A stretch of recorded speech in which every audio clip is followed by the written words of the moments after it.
Okay, we're live. Okay, call the meeting to order. Welcome, everyone. Hello, Facebook. Thank you all for coming in tonight. And do any members of council have a conflict of interest with any items on today's agenda?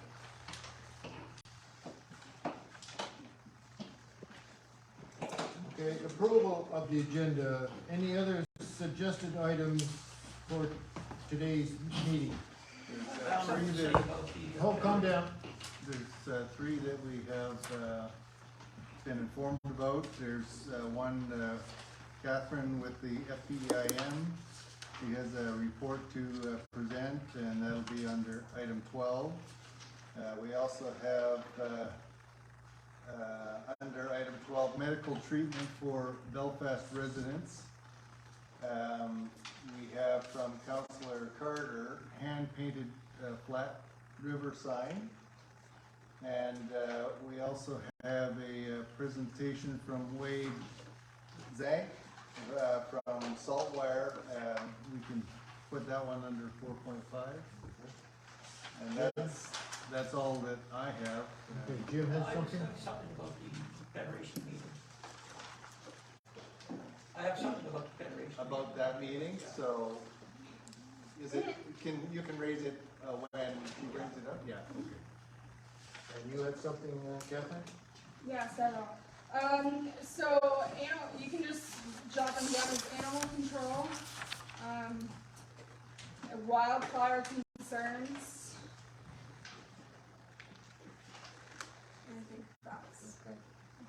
I think everything else should be covered. We're on number 3, Charlie. Welcome. Thank you. Sorry. Any items? Do you have any items to add to tonight's agenda? I do not. Okay. Oh, yes, sir. The Belfast Historical Society would like to Yes. make a statement. Yeah, okay. Thank you. Your name, sir? John John. Holliger. Okay. We'll also have that under item 12, and we'll get you to introduce yourself at that time. Thank you very much.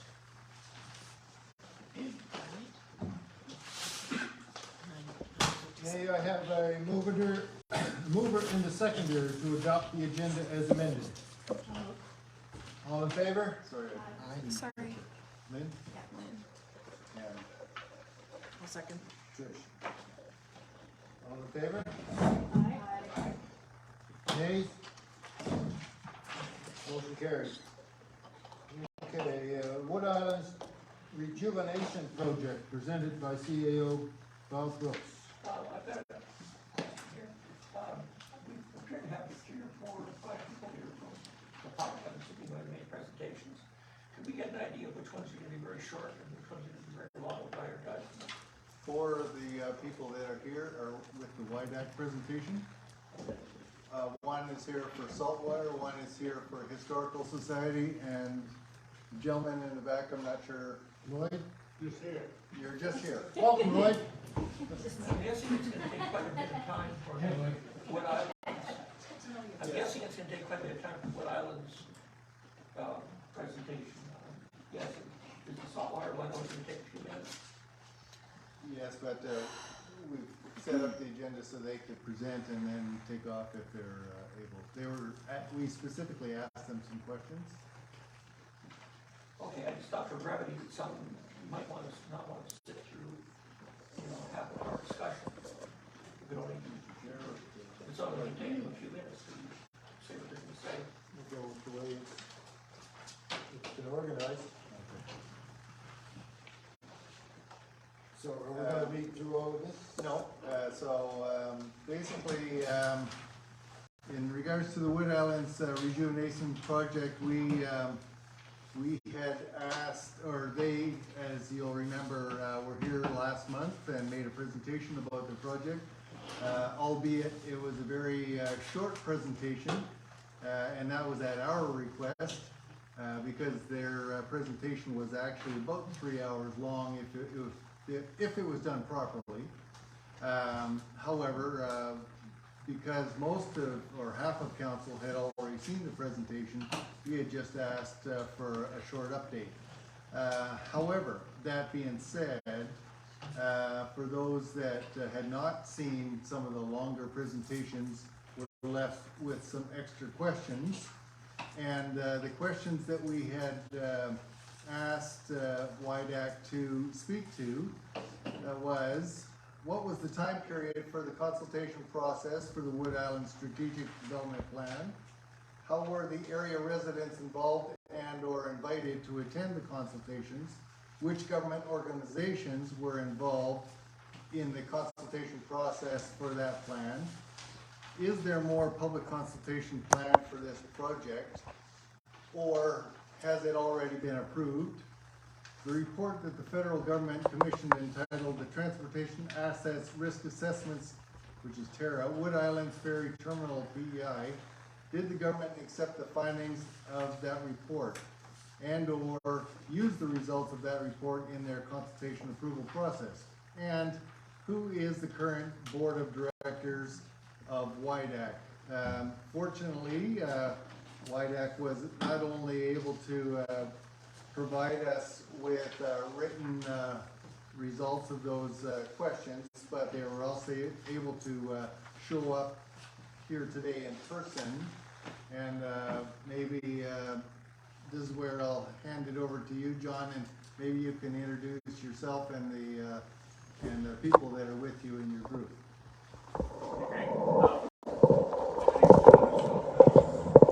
The life sentence, chair of the Wood Island Development.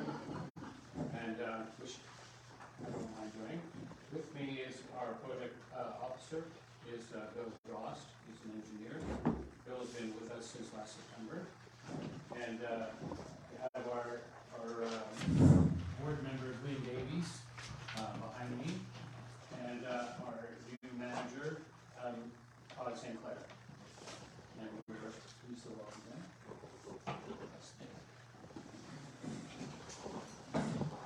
So you can carry on. I don't know how you wanted.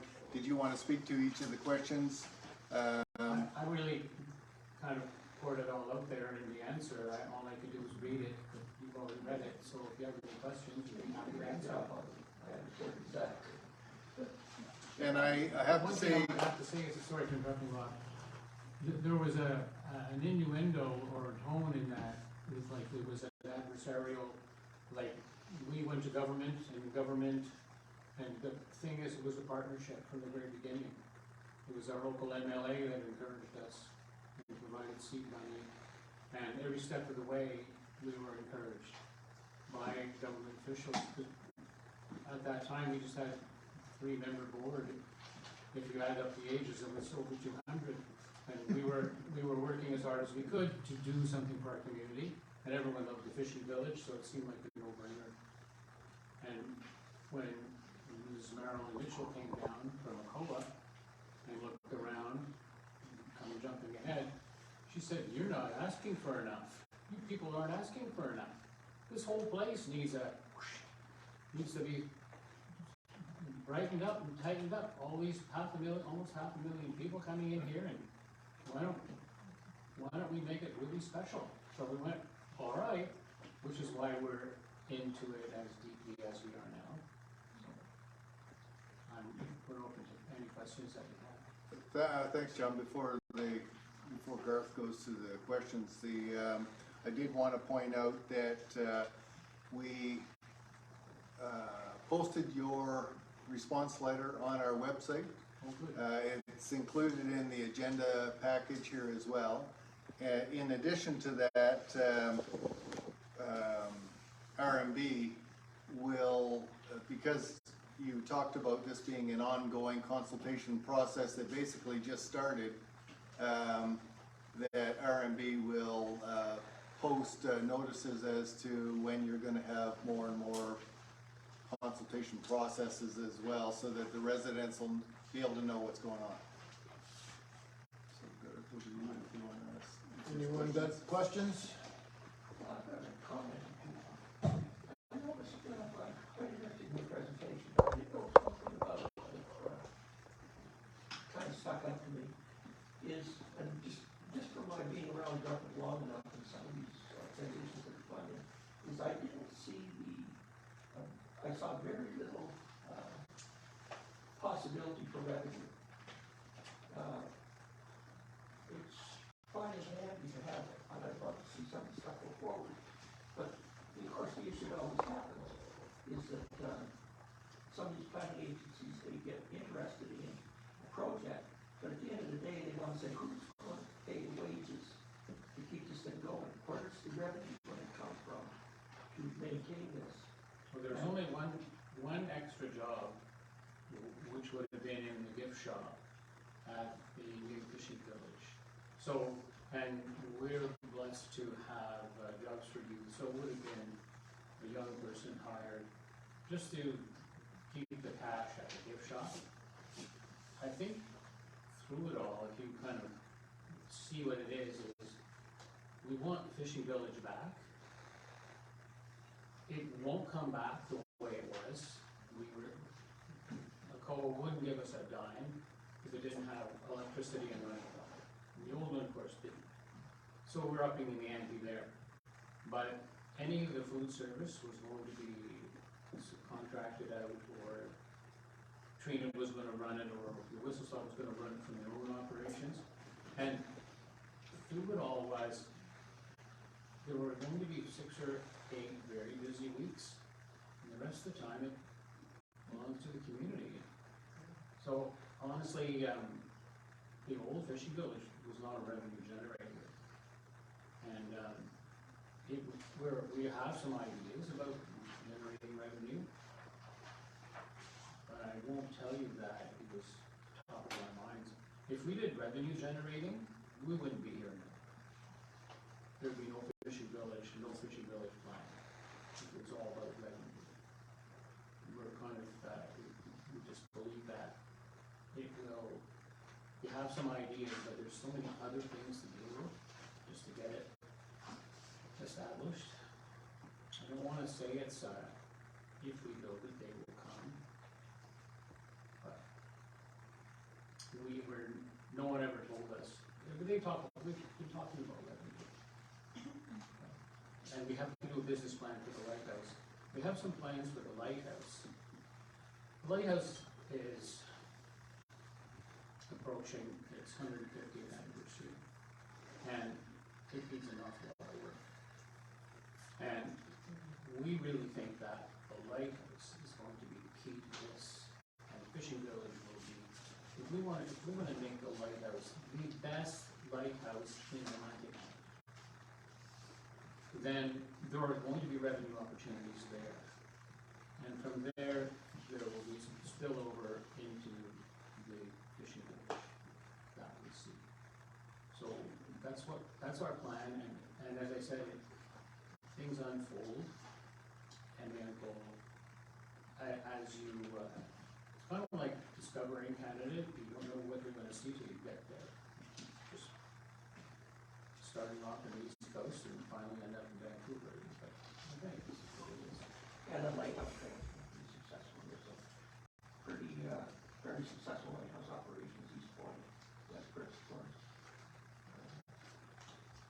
The one at Cape Bear.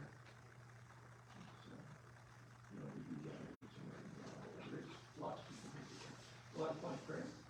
It's now quite pretty well established. I think there's about 45 people that there now. And, We have 45 people working. And before COVID, there was revenue of $80,000. And it's coming back. A lot of that is sales in the gift shop from local crafters who sell their stuff on consignment. yeah, I think that's important to make that one of your prominent. Well, that's not going to change. No, to make one of your prominent parts of your way you send it to the stand. In fact, the gift shop at the lighthouse, in theory, is to move to the new fishing village with its various products. And we were, thanks to our excellent consultants, we were trying to think of what would be the theme of the new gift shop for the lighthouse. And it's going to be called the Wind Boutique. Because if you go down there on any given day, you are reminded of and if everything we sell in that shop will be articles that involve wind to operate. Little sailboats, kites, wind chimes, and we're still working on that.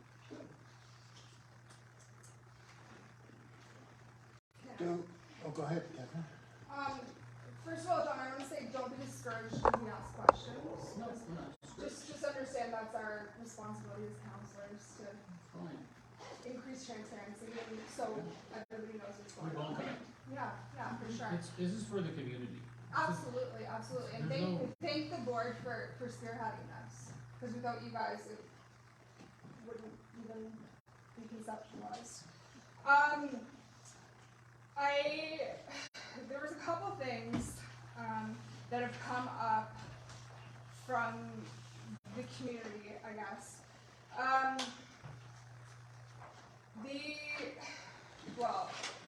I'll go with the easy one first, I guess.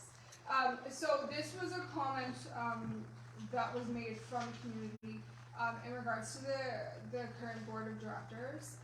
So there were some questions in regards to Harvey Soller and to when he came onto the board, whether it was before or after he was hired on, and whether there's a conflict of interest. I did there. mention the 3 board members who were past their best before date. Harvey felt sorry for us. He saw a great project, he saw energy, and he didn't see any numbers. And I have to say, he has been fantastic, volunteering his time. And I said, so you volunteer on every project? And he's done hundreds. He said, no, I don't do that. So it was a very special thing. And we weren't going to say no. And they worked with us. I got 600 emails from Harvey between December and April. So we got to know each other very well. And he's been most helpful. And he's more ex officio.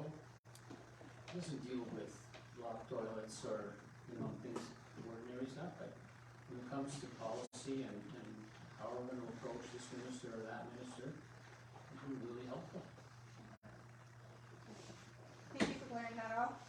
I guess one of the biggest concerns that I have heard personally is not for the development itself, it's for the investment onto what could potentially be an island in the near future. So the concerns of flooding on the roadway to the development. So when I looked at who you had, or at least in your report, who you had discussed everything with, I didn't particularly see the environment, anyone from the environment or any of those organizations, and I might have just missed that myself. But I would say that is one of the biggest concerns moving forward is the location and the future of the location. Well, I'm gonna just, first of all, we know stuff's about to happen, but we don't think it's the right thing to go home and hide under the bed. So let Bill talk about the flooding, the possibility of. Well, firstly, as I said in my letter that's in your package, I'm not a coastal engineer, but I've done some work around coastal infrastructure in my career, and including small cap harbors, which I was the area manager for the DFO and the chief small cap harbors for a year, and then when I hired a new chief, remained involved in small cap harbors with the engineer working for me at small cap harbors, so I understand coastal infrastructure and how fragile it can be when Mother Nature decides that Mother Nature's going to do something. I also live about 18 feet from the edge of New London Bay, and stay on the bridge, and saw what a hurricane can do as well. So I do understand from both an engineering point of view and just living through it. If you read the CDCL report, which is based upon a 50% probability model, so it's sort of flipping a coin. It may happen, may not happen. They do predict that in the 100-year model that they have, that there is a 50% chance that it could flood to the point that it becomes an island. But if you look at the 2020 model, the 2040 model, and so on, the road could be at risk. The road leading in, like before, you can have a weather event, and maybe a section of the road that's not there, maybe it's wiped out, and it has to be rebuilt, or maybe it has to be repaired, and that's a real risk.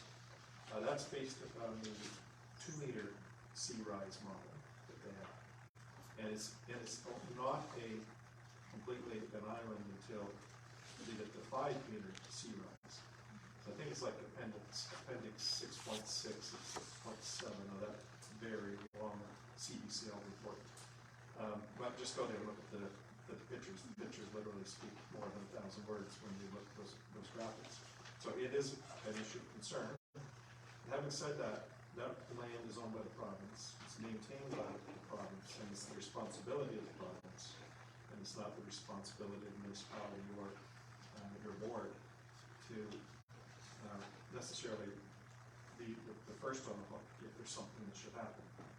So we are in discussions with the province about extending the Confederation Trail, or a trail, whether it's part of the Confederation Trail system or not. That's another discussion we're having. And it's possible that Wood Islands Area Development Corporation could be responsible for a portion of the trail and the maintenance of the trail. So that's a real issue. But at no place are we talking about investing in infrastructure, new facilities, buildings, upgrading the lighthouse, or, redoing the lighthouse, where any of that is even at risk in the 100-year model.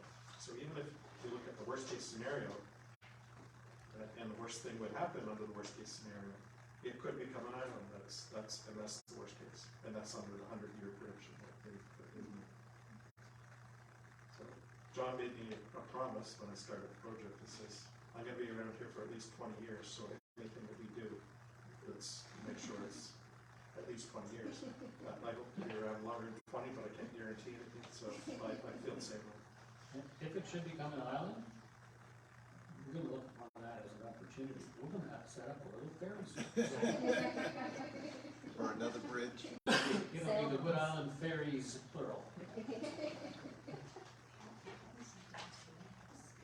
Thank you so much for addressing that.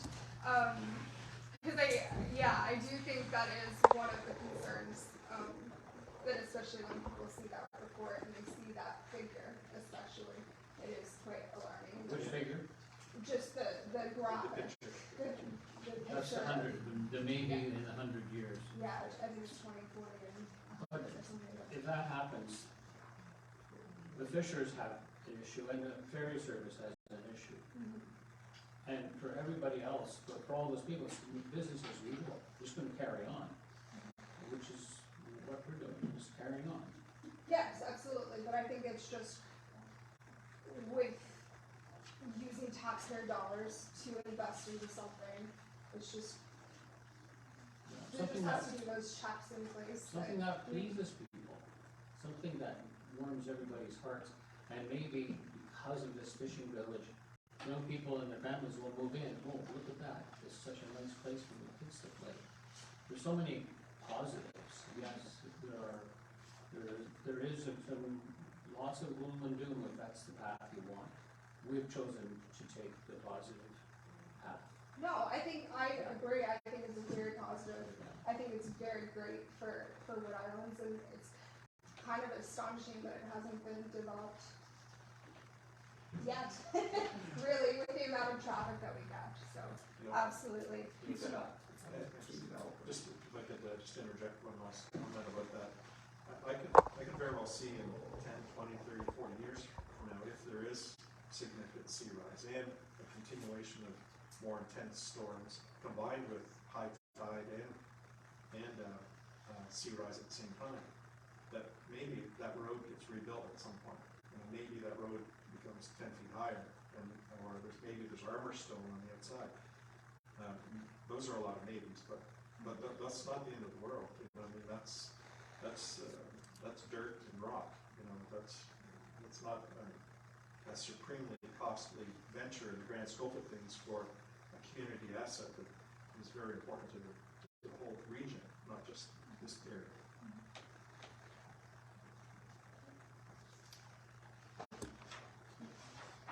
Anyone else? Trish, go ahead. I just want to acknowledge that I appreciate you coming back from Montreal early for this meeting. So thank you, and appreciate, you know, all the information that you provided in the email to answer our questions, and it certainly helped me with where things are at, because I was at the presentation and then the last meeting, and then all of a sudden seeing that report, I'm like, wait a minute.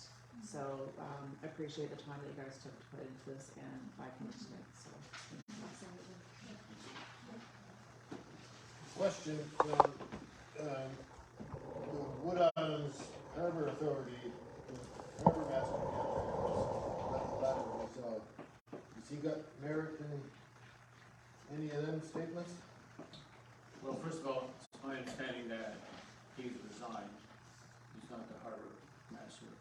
I heard that from the previous chair, Glenn Hancock. I am still trying to figure out what's behind that message at all, other than the gloom and doom. And I probably should say I don't have any comment. Okay.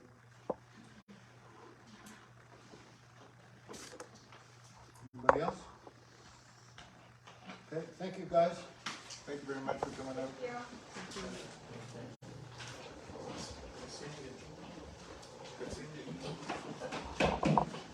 Say hello to Dustin. Say hello to Salma when you have a chance. I will. I think with my regular basis. At some point in all of these letters, there was a suggestion that the rural municipality, if it was willing, would have someone on our committee, on our fishing village committee, that would welcome them. So, just on that, when you decide to formalize it or send a formal request, could you put something in writing and send it to us, and then we'll bring it forward to council to vote on and select a person? Also, just a reminder that if there's any consultation schedules for the public that you want us to announce in our website for Yeah. this project, make sure you send us a note so we can. It's a challenging thing, as I mentioned, we did have this committee of prominent people, and I could have named them, but I would rather contact them first to let them know that. And we haven't met for about a year, but there have been updates, and I'm always thinking, well, I just got with one more piece of information to find out, and then we'll do an update. Oh, and then there's this other piece of information, and then there's another. So the updates are slow, but they come out regularly, and they're due for another update. And I'll make sure that I send you a copy, so you have it. Thank you.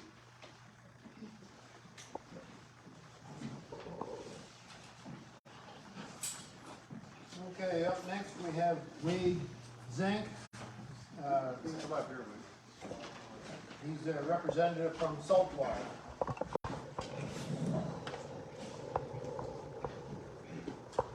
wanted to introduce myself. Yes, I am Wade Zank. I'm the district manager of PI Saltwire. Anything from St. Peter's Road in Charlottetown to Surrey, my area of concern. And in contact with actually in February on this fire issue, how some of the, yes, they're piling up and they're ready to come and go.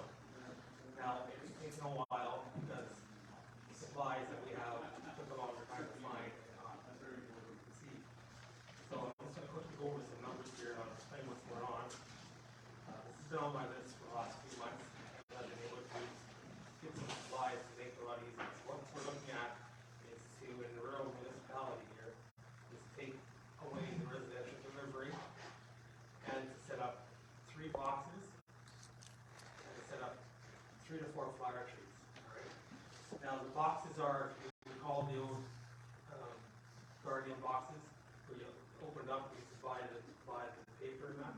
Okay, they're not gonna buy the flyers, okay? But they're all set up now that you just open up and people can grab the flyers, so they're protected from the weather. And also the thing, you don't use all these plastic bags, which we're trying to slowly get rid of, right? The flyer trees are a bit different. I sent a picture to you actually one time. If you've seen the tubes that used to be the Guardian tubes out there, a flyer tree has 8 of them, a bit bigger than the tubes, on 4 on each side, which we have preset made. And each flyer tube would hold 5 to 8 flyers, depending on the thickness of the flyer. You know, we realize the flyers, it's not just one flyer for the store, it's a pack of flyers, which may consist of, in this area, 13 to 15 flyers, depending on the season and time of the year. Okay?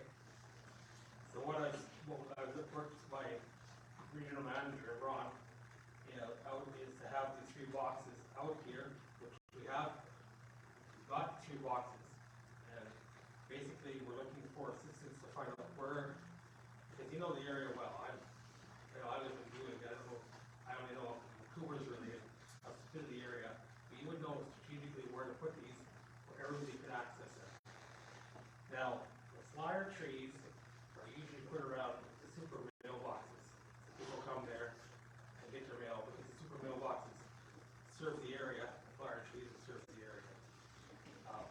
What I would be working on in the next couple of weeks is we figure out where you guys work with yourselves, figure out where these go and how effective they would be. Because we have a process in place. We can't just put everything out there and say, okay, it's done, go get the flyers. We have to communicate to everybody. There's 292 people receiving flyers in this area. It may go up to the summer time coming up. So we have to communicate with everybody saying, this is where you're receiving your flyers in this area. So there's a process in place. That's why, I'm looking at maybe a month. June 15th is my goal date. Is the date I'd like to have done by. But June 30th is the date for sure. But like I said, June 15th is the one I'd like to have done by. So we have to send these notices out to the residents saying this is where your flyers are going to be. Pick them up. Now, I know we're going to get some backlash, but you know what? The amount of people, we've done this before in Murray Harbor. We have 2 boxes there, and there hasn't been a backlash, and people have to go to these boxes. My goal as a district manager, and to cut down the number of plastics, cut down the amount of travel for my drivers, is to put more of these flyer trees around the different areas. So that's a whole different thing. But for here, we're looking at the 3 boxes and the 3 to 4 flyer trees. Like I said, we'd be in charge of putting, the driver myself would be in charge of putting everything up, making sure it's solid, making sure they're filled, making sure they're clean. Fresh flyers every week. The way it's supposed to set up is the flyers come out on the weekend, they get shipped from Halifax. The driver would get them Tuesday morning, because we don't have we have to Monday, and then Tuesday evening they would fill the boxes up. Now, on Thursday, because that's the day the sales always started, if you're familiar with that, is when they would check it again. So if there's no flyers there, while they're doing the route, the regular Guardian route, they throw the flyers in there to top it up. They don't need to top it up, fine.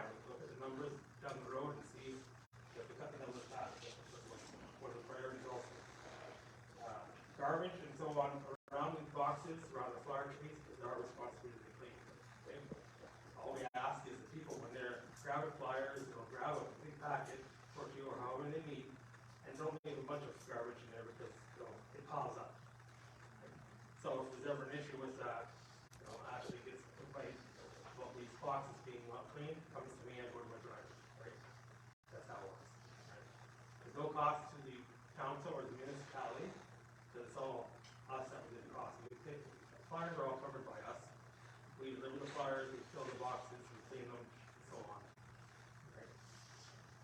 I don't know if anybody needs any more information on that. I don't really want to get specifics because it just puts you on sleep. But one of the main things we want to do here is try to get the area cleaned up, not just the flyers, but people complaining and people wanting the garbage open. That's what we want to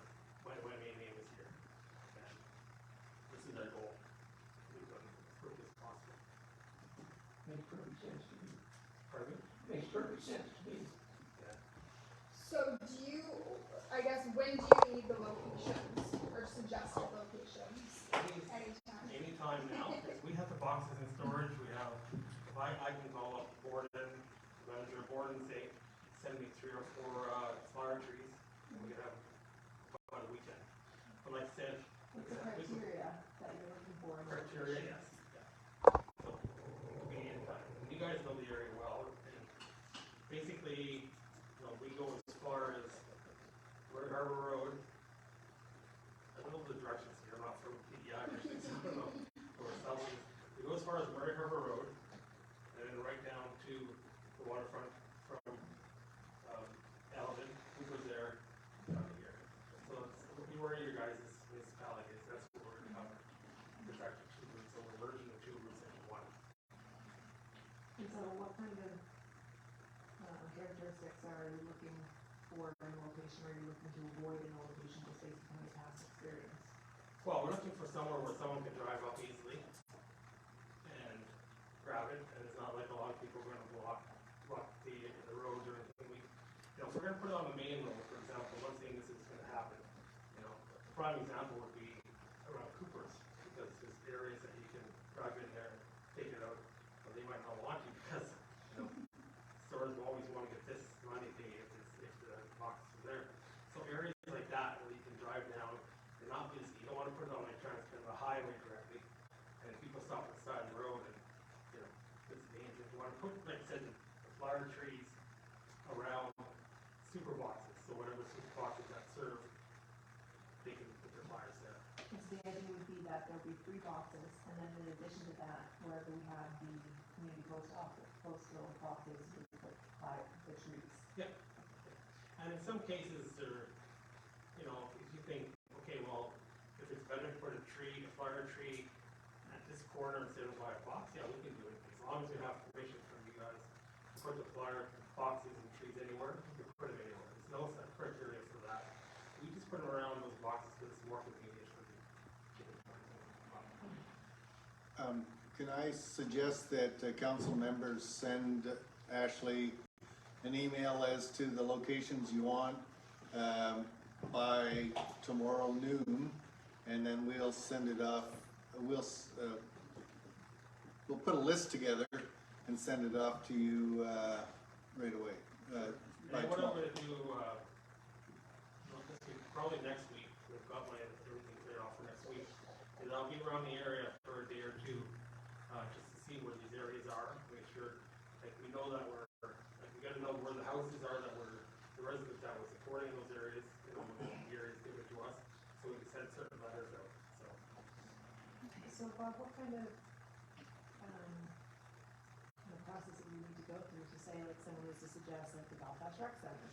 Right. Parking lots and like There's that. the super boxes there as well. Right. So if each councillor just gives us some suggestions, it's quite possible that a lot of them will be duplicated, for Yeah. example, and then we'll put a list together and send them off.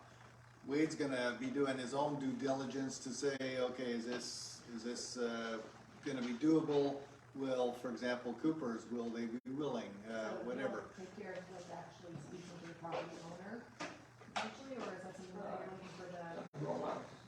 It depends where they are, like if someone has them properly, like, for example, Stratford, all their boxes are the super boxes, where some people may own around it, but we don't have that permission. If I have to, we'll go to the property owner and ask, we don't pay rent for anything, so we don't pay rent for anybody to put these up, it's more of a convenience, and if they don't want it there, then we'll just move it to the next area. It's not where it's worth it. So if you're allowed to use the super boxes, you're obviously tied in with Canada Post, so the post offices would be another location or no? I haven't talked to Canada Post yet, but I know in Boston, we can use the super boxes. Yeah. I only know of 3 super box stations in all of the community. There may be more, but I know of 3. So our responsibility is just to get you a list that you can, an area list that you think that we feel would be good places. Yeah, and we'll just map that area. So if council could send us the suggestions, we'll put a list together and send it up. Right, and just to be clear, just because we're making a list of potential opportunities, doesn't mean that we have the power to say that they have to go, that they can go there. It's gonna ultimately come down to the property owner, right? Right. Yeah, depending where they are. Yeah. We have no authority here, we're just asked for suggestions. That's why we always see one at like where post boxes or somewhere public. Okay. We're not gonna run into that, right? Some out from past history, some property owners are, they're okay with certain drawings and stuff, it's not a problem. Can I say something? Yes. I just wanted to thank you for coming in. Wade and I have been working together on this issue since February, and he's been very patient, and he's really been listening to what the community wants. So I just wanted to say thank you for showing up tonight, and we appreciate your time. Yes, Dean, thank you, Wade. Any other? Thank you. Thank you. Thanks, Wade. Any contact, you know, please be in contact. Yeah. I'll message you. Thank you very much. Thanks. Okay, public presentations, if any. We have, We still have one member of the Still have one public more. here. one member of the public, and is, No, he's on the. Historical Society's announcer. Okay, Lloyd, go ahead. I'd like to address the issue of deep water wells that we've been cleaning up on the highway there. Does council know anything about them, what the rules, regulations are? Not yet. Are they needed? How much water is going to be used? There's lots of information on the Prince Edward Island government website. There's been several reports done by the Maritime Association of Hydrologists on the effect of deep water wells. With the only one in the entire province that has shown any signs of stress at all is one around Kensington, where they've got both the Cavendish Farms and the town of Kensington drawing from that aquifer. But there's lots of information on there. But there was no public consultation, nobody knew they were putting No. it in. They just began to put them in, which I don't think is right. I know there was a moratorium on it.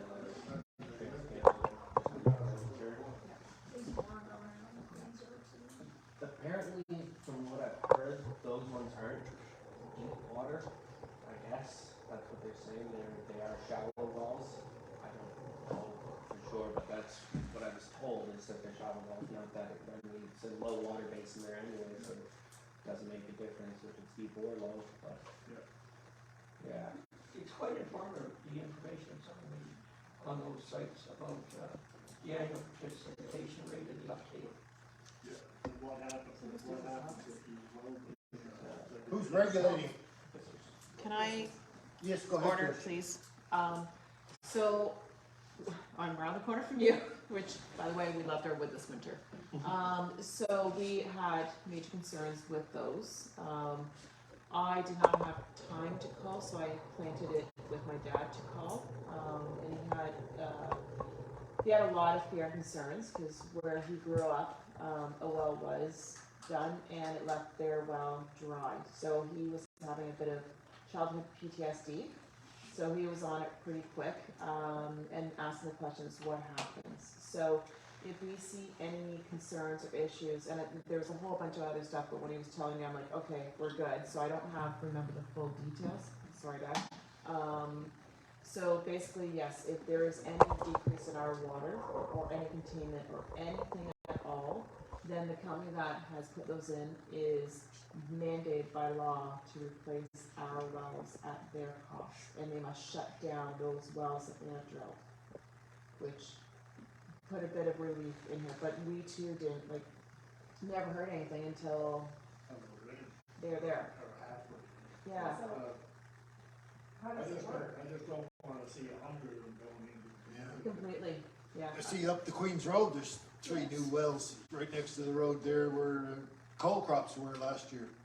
They're there just recently, last week or 2.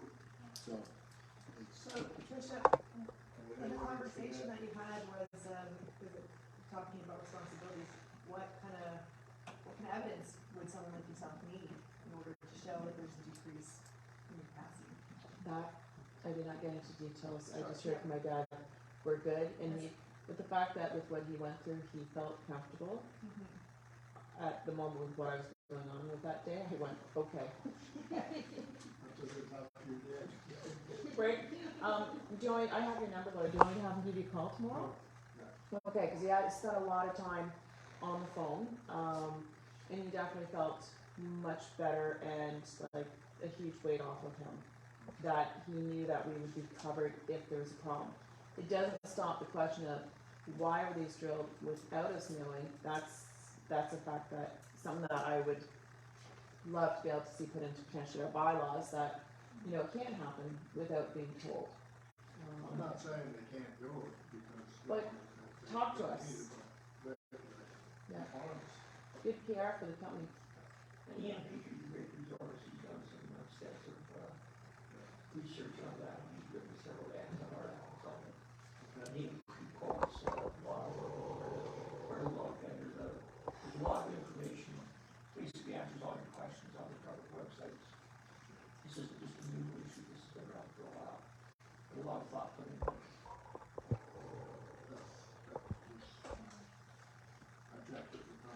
Yeah, thank you, Lloyd. Thank you, Lloyd. Catherine has a question? I do have a question, but I'm gonna direct it at Bob, not at you.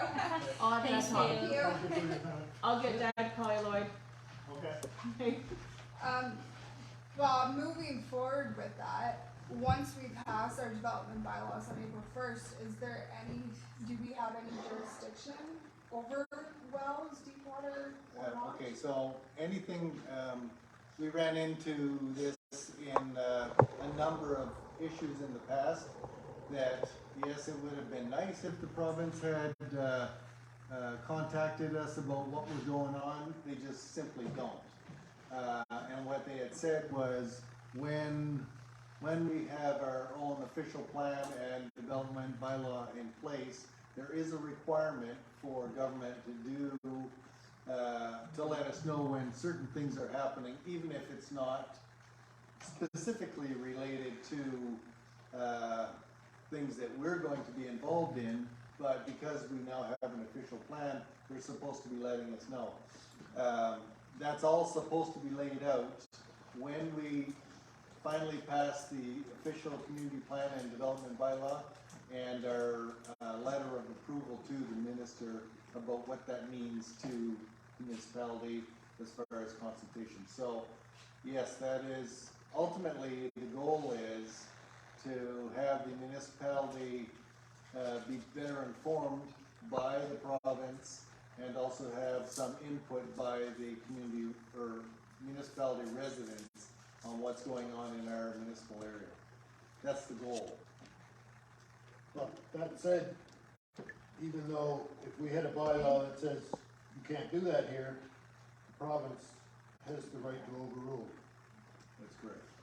What was that April 1 date you said? Okay, so the timelines is we're expecting to start up the official plan and development bylaw again this fall. Basically, sometime over the from August to December to pass that, and then once we go through the steps through the minister's office and approval, it's expected that April 1st is when it would come into force, if it's all approved. That's the plan. That's April 1, 2025. 24. If it takes, we do have until April 1, 2025, if it takes longer. However, the sooner the community plan is in place, the better for municipal resident input. However, it's also tied to the infrastructure secretariat funding that we received, and that is supposed to be coming to an end on April 1st or March 31st, 2024. So they would give us an extension, I expect. However, the goal is to have it finished by March 31st so that we can do an April 1st rollout. However, there is an ability through the province to extend it if we think we need an extension. We already extended it 1 year so far, so we can extend it 1 more year if there's enough concern raised by the municipal residents. or council.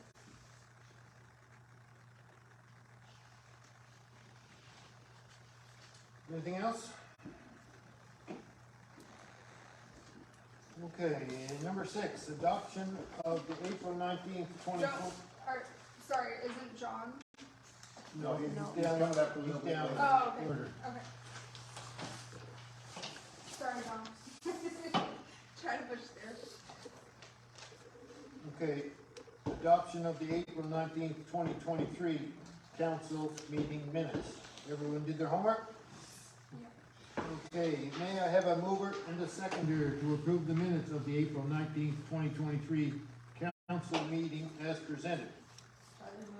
Moved by Charlie. I'll second. Seconded by Billy.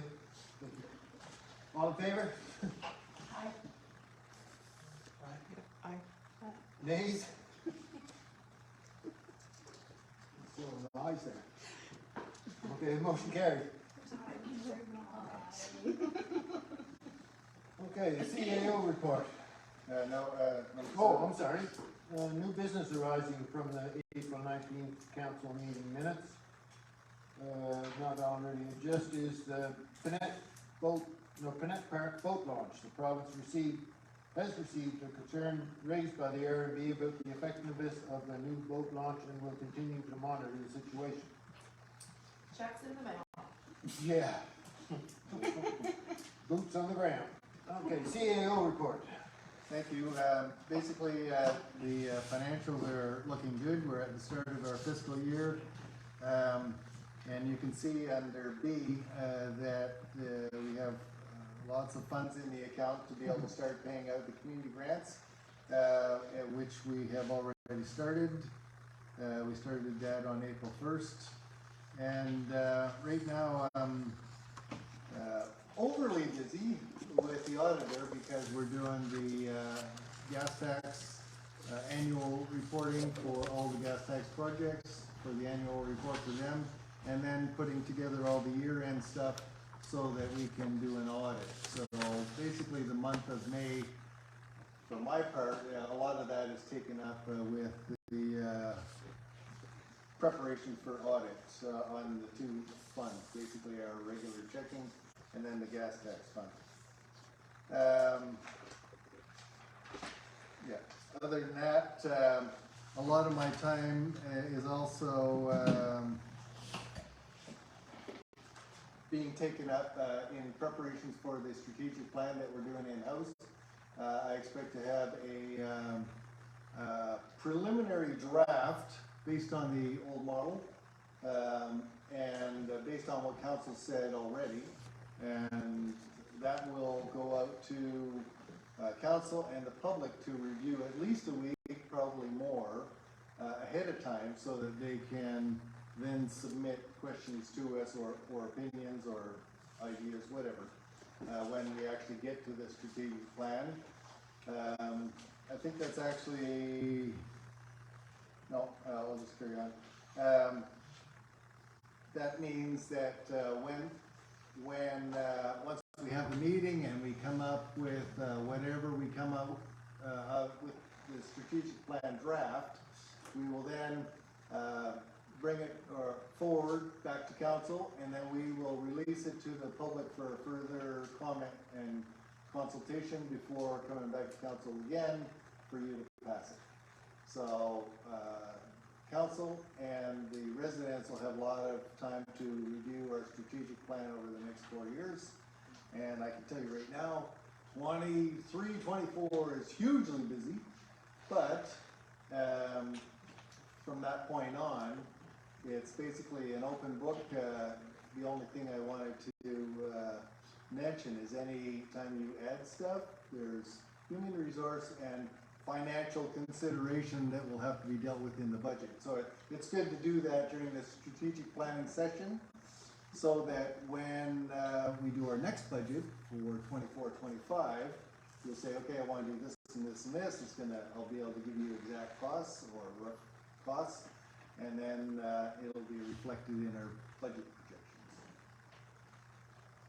So anyway, it's going well. I think I've got the draft plan initial draft plan ready for the consultation. And so now I'm working on the agenda for that meeting, which also gives a lot of background stuff that you won't see in the strategic plan document itself, but all the things that will go into the discussion. And that's it for my report. Thank you, Bob.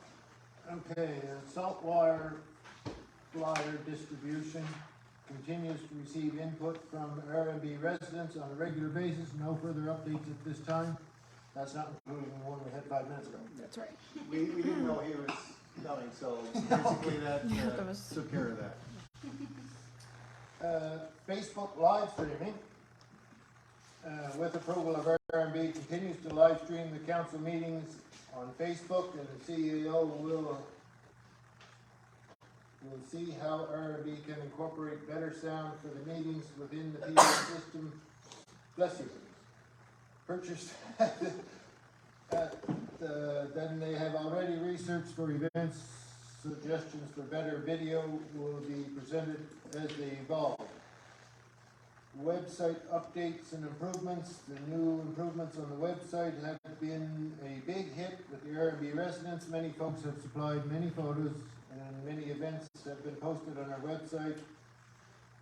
Something we can will carry on from now on. Okay, number 12. Until, can I suggest that we move up, John? Sure.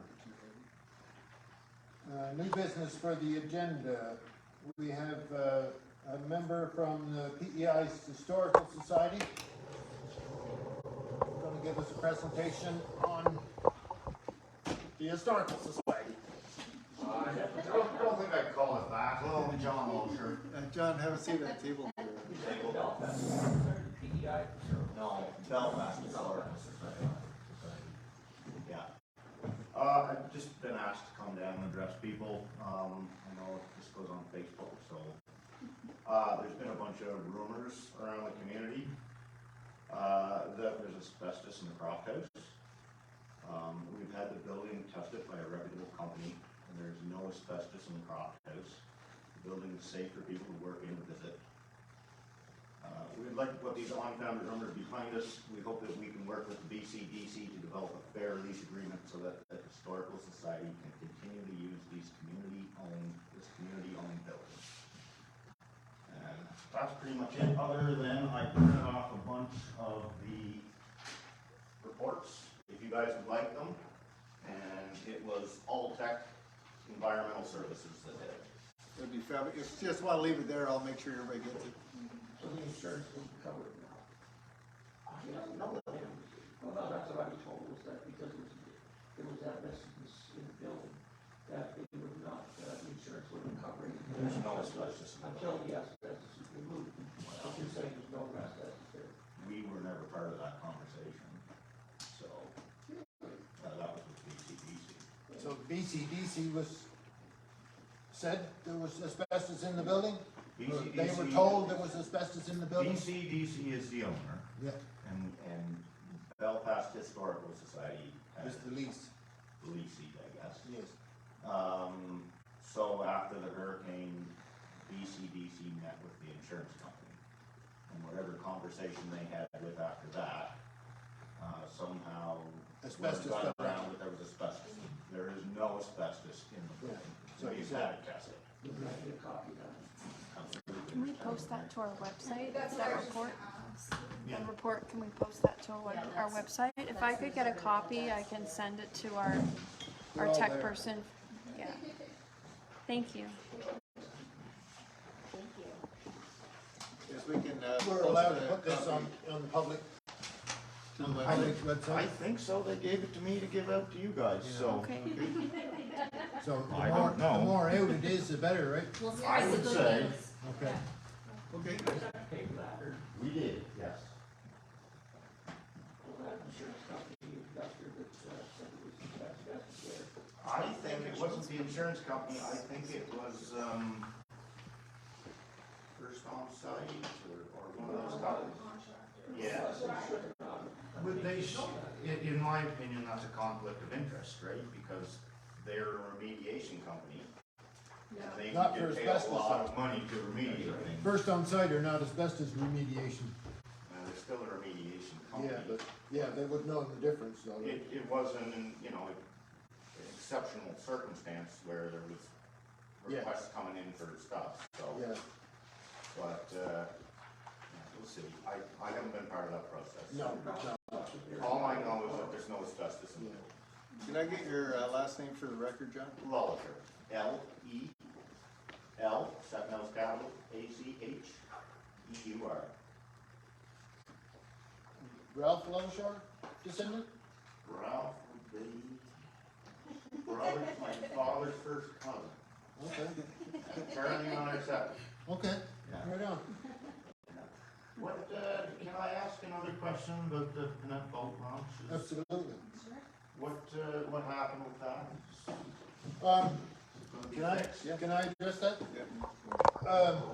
Last fall, winterish, a year ago, no, I guess it was last winter, fall, Last summer and fall. the Department of Transport or Department of Fisheries, they wanted to redo the slip that's there next to the bridge, to the right of the bridge, if you're going to Wood Islands. Yeah, And so they came in and they were supposed to, I don't know what they were supposed to do, but they tore up the old slip and put down new concrete and they changed the angle of it apparently, according to some voters and it's a little things steeper now, yeah. that I spoke to. It was on a certain degree from the bridge and they swung it this way. That as well, yeah. And then they put rock berms down the sides and it just made it unsafe for the boaters. And it made it, they took it away from the tidal stream of the river so far that it can't be used half the time. It's 100 feet from water on low tide now. I didn't notice that portion of it, but I did smash my boat up on the rocks Yeah, a few times. many people did last year and it was just horrible. Has it been fixed? We got, So, we go from there. Garth, presented the problem to council, asked administration to look into it. We sent off some letters and emails to transportation and fisheries and a few people that were involved. They said that it was first thought that they weren't finished. They said, yes, they are finished, and that now, they have received, some complaints and are looking to see how it goes for this season, because they can't really change it for this season. But if they have enough complaints for, by the end of the season, they may consider making some changes depending on what they hear. I mean, as an oyster fisherman. and okay, so you're that- familiar Yes, and that harbor's used a lot for cohogging as well and clamming. with the lobster guys. Well, and the lobsters are kind of in a different situation because they need a truck and they can, they're only launching once or twice a year. They can wait for a high tide and they can have someone on the boat. So it might be good for them. I haven't spoke to them, but Yeah, it was them I spoke to. they were not They're happy not with that happy, no, either. if they have an emergency where they need to pull their boat up Absolutely, I can see it being an issue. and they have to wait for high tide, well, their boat may sink in that time, right? I don't know. I can't speak on It's a behalf of safety them, issue. but There is I a can safety speak issue. as a small boater who's using the tides at all times. We used to have a slip and you could launch from either side and there was good hard ground on either side. And you could launch at all tides, or times with and then there was a nice parking lot that would take 3 of us and it was safe, it wasn't in the road. That was another issue. They filled that full The of spoils, sand.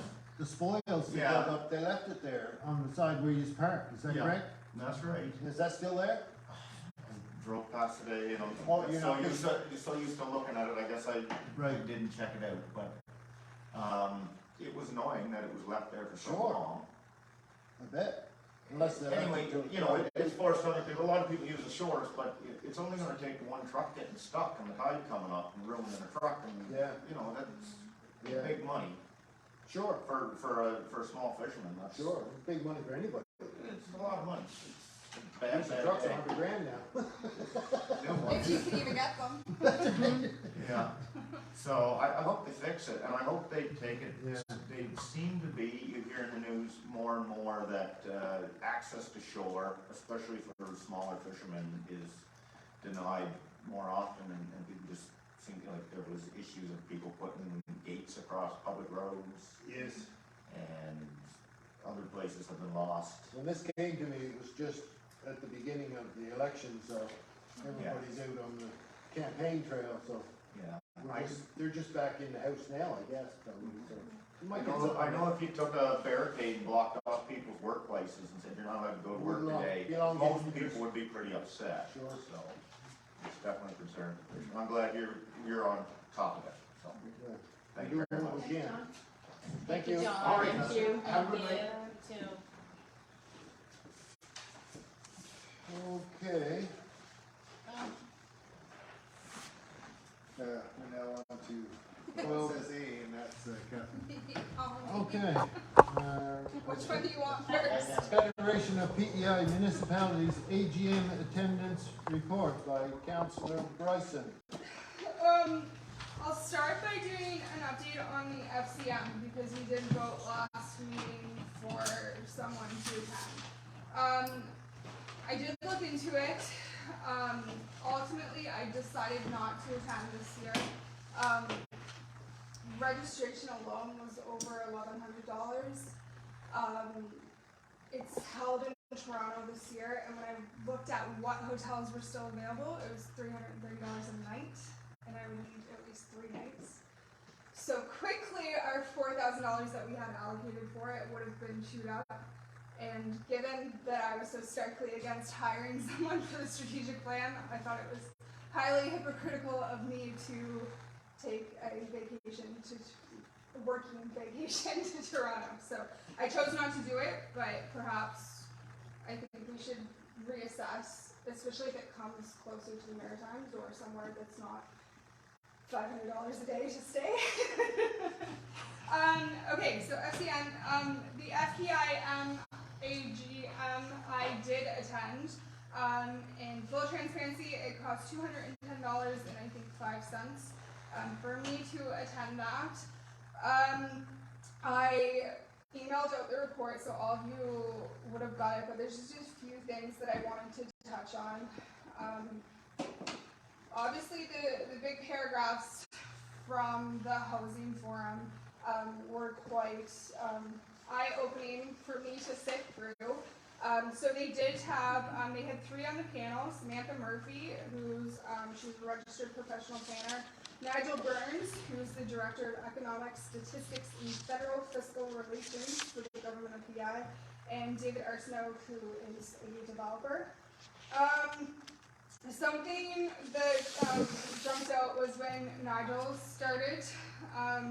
So he explained that since 2015, our population of overall PI has grown by 30,000. The new predicted population by 2030, so that's only less than 7 years away now, will be up to 200,000. And then by 2042, that's expected to jump even higher to 240,000. So just a visualization of that, he said that 2 areas of the current Stratford is what will be created in the next 7 years. So just to put that into perspective. So I think that's something that we have to keep in mind going into our strategic plan is what especially we want Belfast to look like if we want to try to increase our development here for housing, or if we want to protect our rural landscape from having a Stratford-sized population move in. So I think those are just discussions that we need to have in the future. Another one of their statistics is just the current rate of housing. So Nigel said that currently we build 1,300 new houses a year on PEI, and just to keep pace with the growth of our population, we have to be building 2,000 houses. And to get ahead of, and essentially to plan for the future growth, we need to be building 2,400 houses a year. So we're a far cry away from that right now.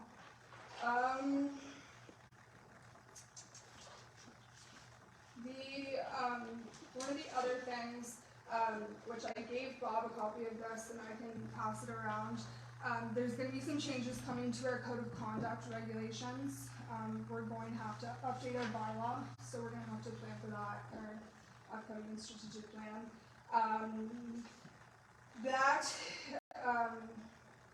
They didn't give a date for it, but they just said once they give it to us to change, we have 6 months to change it. Some things to keep in mind for councillors and mayor is there's going to be a mandatory code of conduct training for all of us. That's going to be implemented this summer, and we will have 6 months to complete that. It was explained that if we do not complete that training in that 6-month window, we will not be able to sit as councillors until it is finished. So once it comes out, we should make it a better priority to do that. And so this is a training that the province puts on? Yeah, it'll be online, is what they explained. It's above and beyond the book. Above and beyond the book, yes. There's 2, they didn't say these were mandatory. I assume more information is going to come, but there will be training for elected officials hosted by Holland College. And then there's also going to be an online introduction to municipal government course. And they didn't give dates for those, but those are also coming in the pipeline. Some other things to think about with our strategic plan coming forward. They had representatives there from FCM. They have a green municipal fund.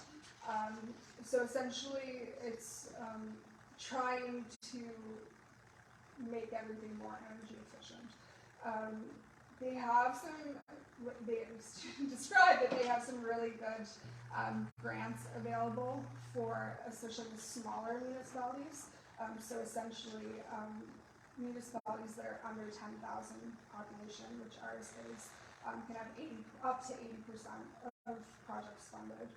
I believe up to 5 million, something like that. And when I was listening to all of that, I thought that, especially with the Belfast Historical Society needing renovations, that they might be able to tap into that. Also, I don't know what's in the works, but the Belfast Rec Center, if they wanted to improve anything or had any projects coming, that they might be able to tap into it as well. So yeah, just something to keep in mind, and perhaps something that we could pass on to some of our community organizations and see if they want to explore those possibilities. I guess just to round it all off, I know there was questions of whether it was relevant for us to be there. I don't know what it looked like before. This is my first time going, but it was pretty well attended. There were some empty tables. But overall, there was a good distribution of members throughout the island that attended. I do think it was important for us to be there, and obviously all of the things that we're going to have to do that are going to be implemented, now we at least have a heads up, especially with the bylaw creation that we're going to have to work into fixing, or not fixing, but updating that. There is an opening on their board of directors, and I would like to put my name forward for it. Just kind of to reiterate what we talked about at the last council meeting, and that if we're not at the table, how can we be represented? So I'm willing to invest the time to make sure we are represented and make sure that rural areas are being heard at a province level. So, yes, is there any questions? I know, Jen, you had a question? Is that the sequence open is the one for small municipalities? Because I think the way they're structured, they have got representation from various sizes. And so are you saying for one for small municipalities, one that's gonna be open? So there's currently 5 openings, 2 from Prince, 2 from Kings, and 1 for Queens. And the one for Queens isn't specific to a town or a rural municipality, it's just an open seat for Queens. It's county. Yep. And then presumably, if I can get elected onto their board, then I would be sitting on the rural office. I noticed I was talking about the Green Municipal Fund. I see that it says they're available to municipalities. We are not a developer. We don't have any development. We're not involved in development. So, is this like the rec center, where in some areas, is the municipality that supports these recreation facilities? We do not.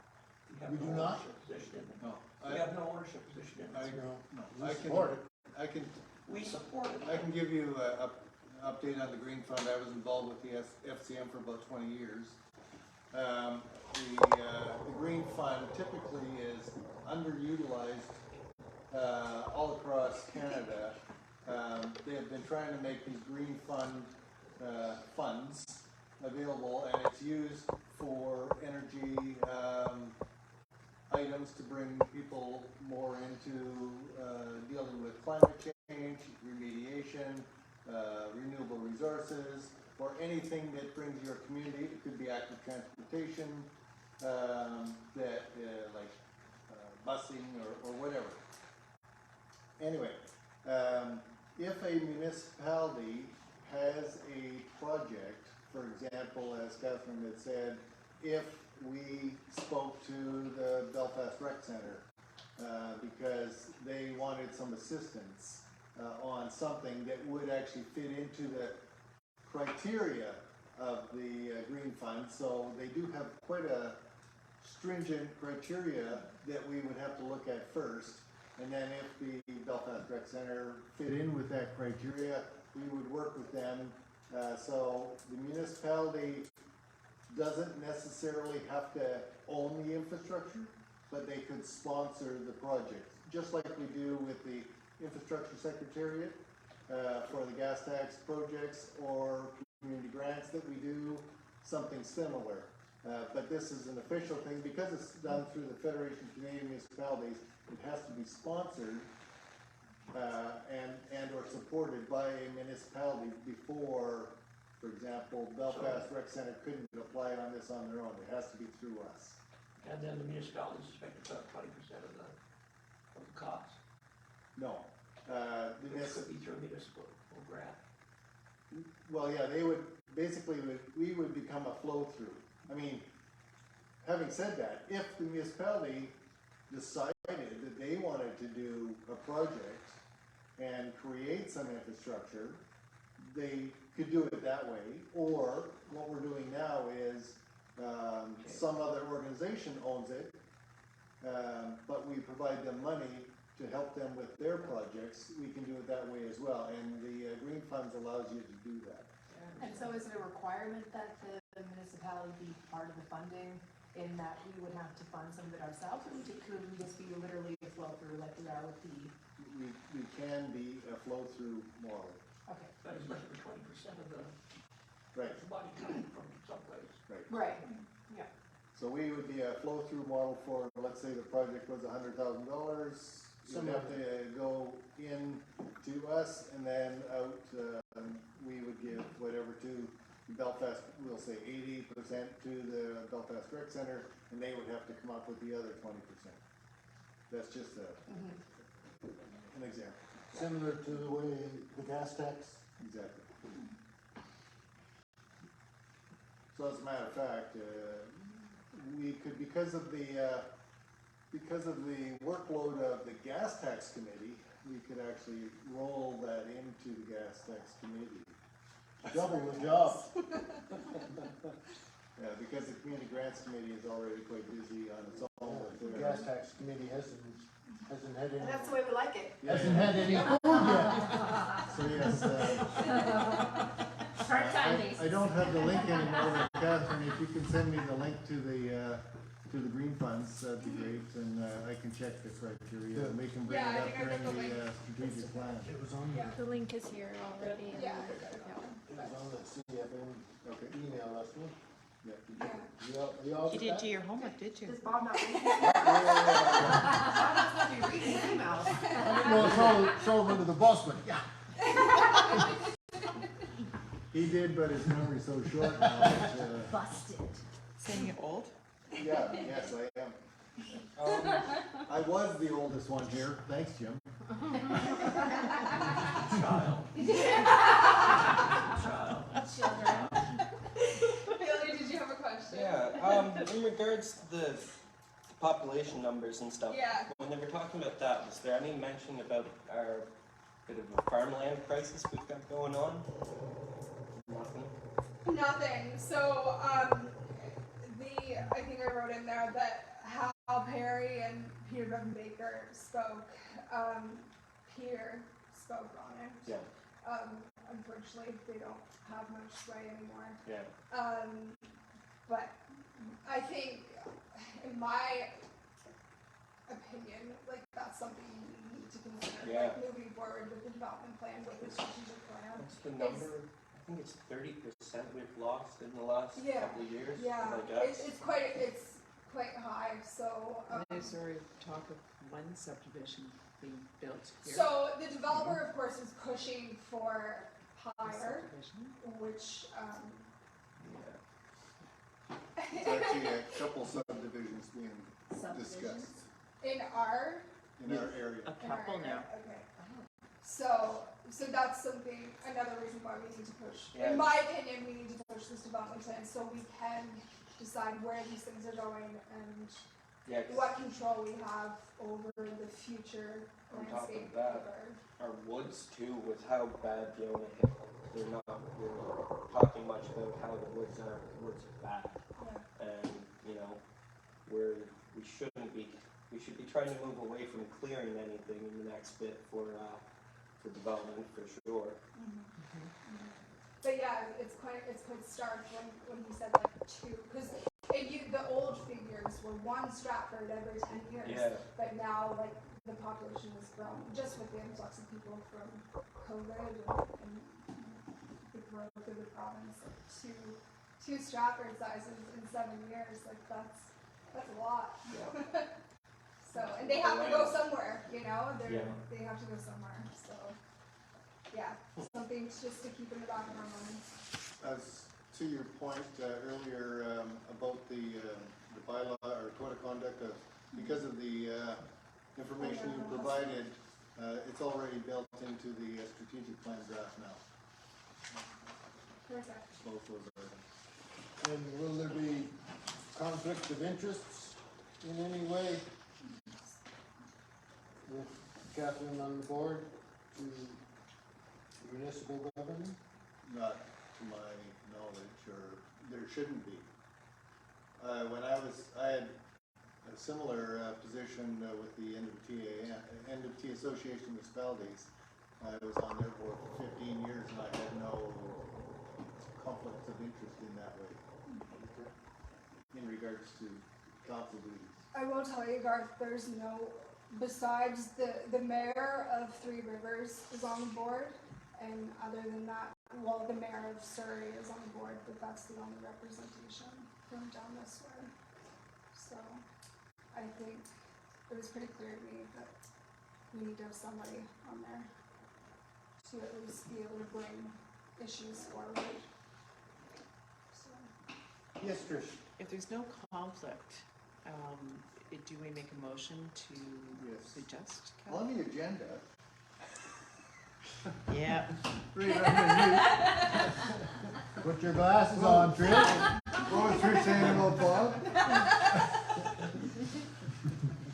So the motion reads, moved by, seconded by, to let Councillor Catherine Bryson's name stand to represent the rural municipalities of 4 Queens County on the board of directors of the Federation of PEI Municipalities. See, I was just trying to move this topic.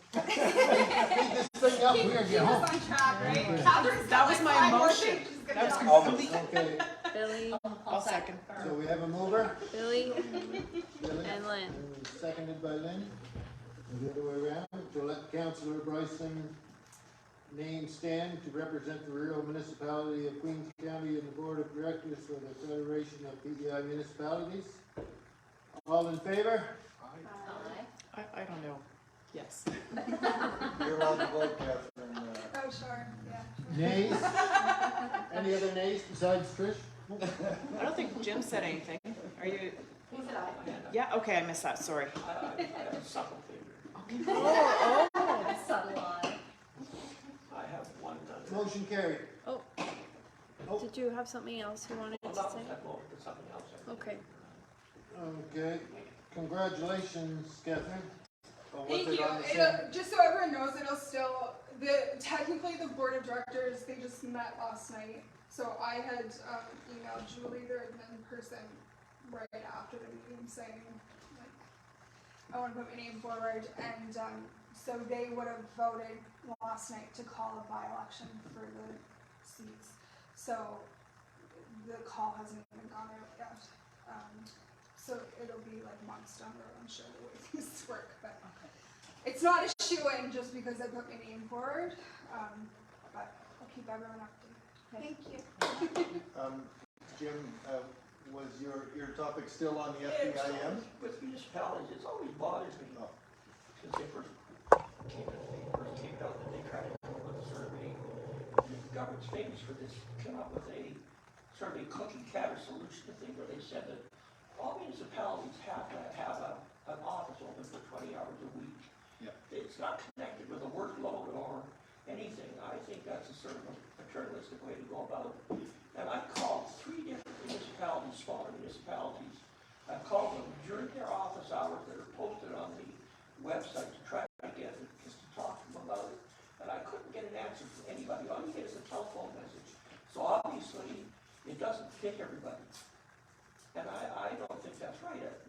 There should be a connection between the amount of workload that there is and the amount of time that is spent at it. And that's just a common sense that any business does. They assess the work that needs to be done and how much people really need to do it and how long it's going to take them to do it. And I think that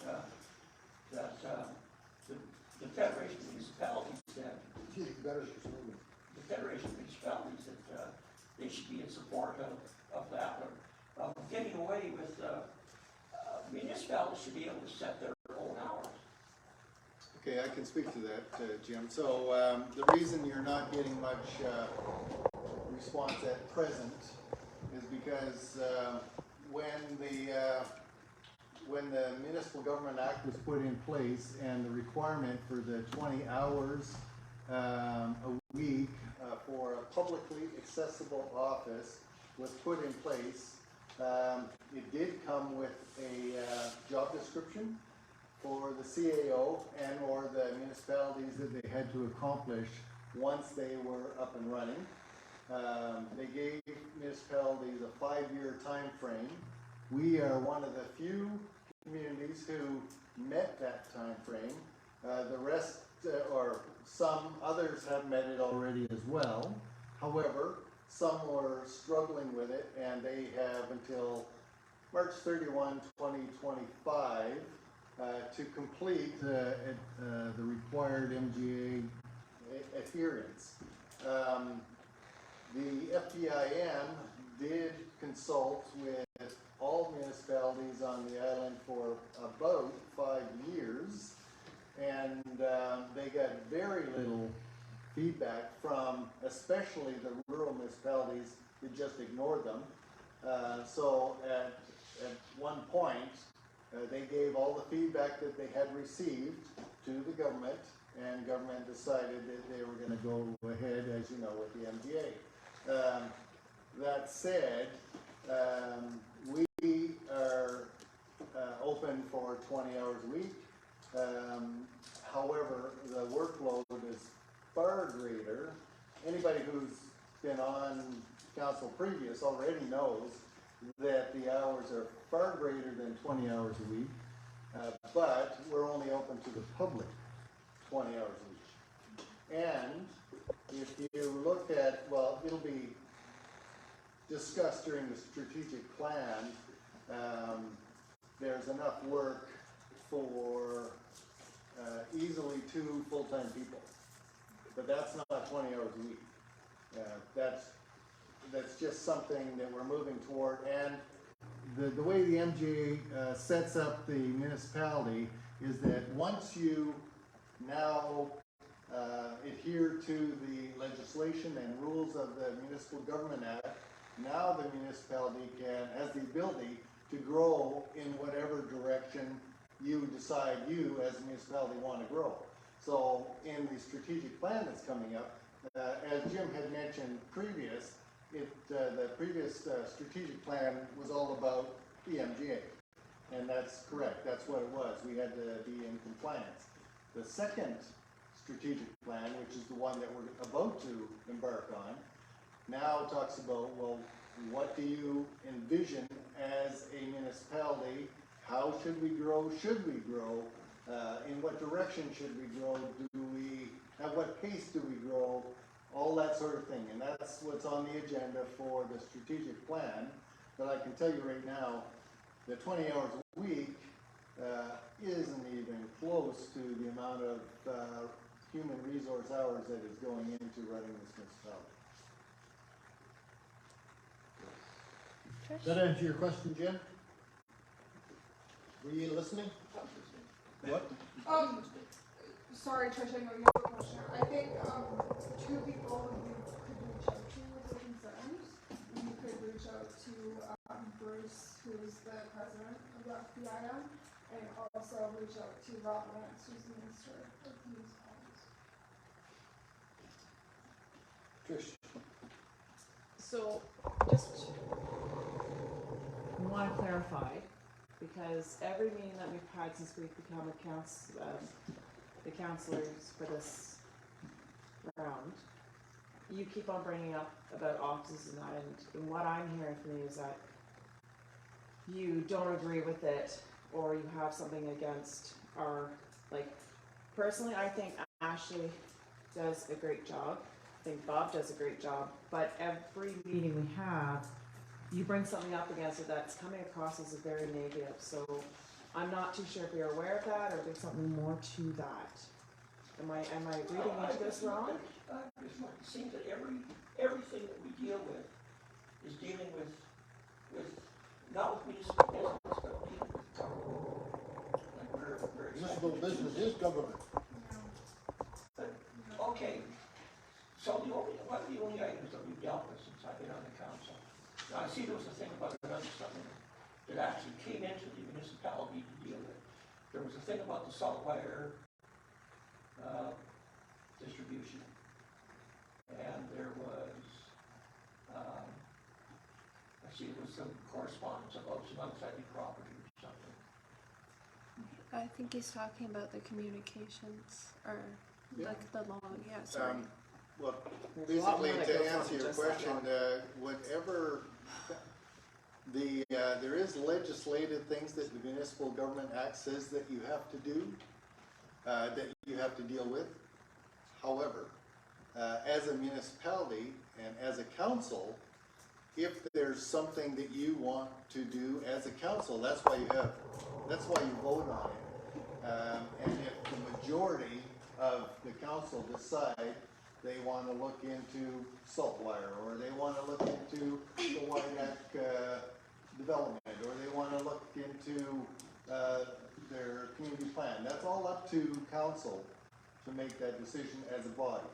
So the MGA gives you the flexibility of not only doing the stuff you have to do, but also the things that you decide as a council that you want to do, how you want to grow your community. And there's going to be people that agree with how you grow, and people that don't or agree or think differently, but that's why you get to vote, and the majority rules as per the MGA. So, is this? Oh, I make no secret about it. I like much less. I was in government long enough to discover We, bureaucracy. you know, we've definitely heard that. What I'm just looking at is that every month we're hearing the same, is there something that we can help you with this, or can we move on Yeah, I monthly? asked for two things. I asked for a correspondence log. I'd like to see Yeah, how much business actually comes in, and so we did that, so we get there's a couple of letters each month that come in that are addressed to the municipality for action. And there's only been like 2 or 3. The other one is I wanted to know, how many visitors do we have that come in here that actually come in with municipal business? As a resident of Belfast, I come walk into the office, they say, I'm concerned about this. What are you guys gonna do about it? And I believe that it was voted 5-1 against having any kind of a log kept of anybody that comes in here for any business. Okay, good. That's what I'm I'm concerned feeling about. very, It's okay, if I'd like to speak to that as well. First of all, the correspondence log that you have asked for, Yeah, we're giving you the correspondence log. What you're getting as far as correspondence log is only official correspondence, okay? When this municipality was set up in '62, basically from that point on, almost all of the business was done through unofficial correspondence, and that's mostly through email or telephone conversation. We get probably 500 business-related emails per month that we have to sift through and deal with. So I did speak to Municipal Affairs about a visitor log. They said there's no other municipality on the island that does it because the people that come into the office either don't want to put a name to it, they just want to be able to come in and talk about things. Sometimes it's just informational, but almost all of the way the business for the rural municipality is done is almost all done through phone call or emails, and that does not get reflected on the correspondence log. It's only official correspondence that ends up getting a reply or an official letter from the municipality, and it may have either mine or the mayor's name on the response. So, as I mentioned, the MGA lays out all of the things that you do, but what I had done in 2018 when I came on, and previous council members will know, they wanted to find out, well, what exactly does it take to operate the municipality? What do you do? You know, what are sort of things you do? So I created a log. You haven't seen it yet, Jim, neither has a few of the others, but during this strategic plan meeting, you will see 4 months of examples. Also, every October, you as a council will go in camera and look at the complete year of all the things that have gone on through the municipality, through administration-wise, and that's something you then discuss and then discuss about how you want to proceed for the next year. In your case, Jim, you have not seen any of this stuff yet because you've only been here for a few months. However, in 2 weeks, you will see a 4-month example, and we'll be going into some detail about the human resource that it takes to go through. Here's an example of one. But you will have the 20 opportunity. pages. You will have the opportunity to debate that, not only for the strategic plan, but then for the contract that comes up for debate in October. So then you'll be able to do that in detail. Well, I'm interested to see that, to see how, because remember I was on the council for 7 or 8 years, and we had all correspondence was read at each meeting. That seemed to be, and anything we had to deal with was brought to the council's attention. It wasn't necessarily dealt with by the administrator of the municipality. And I just noticed that we've gone from total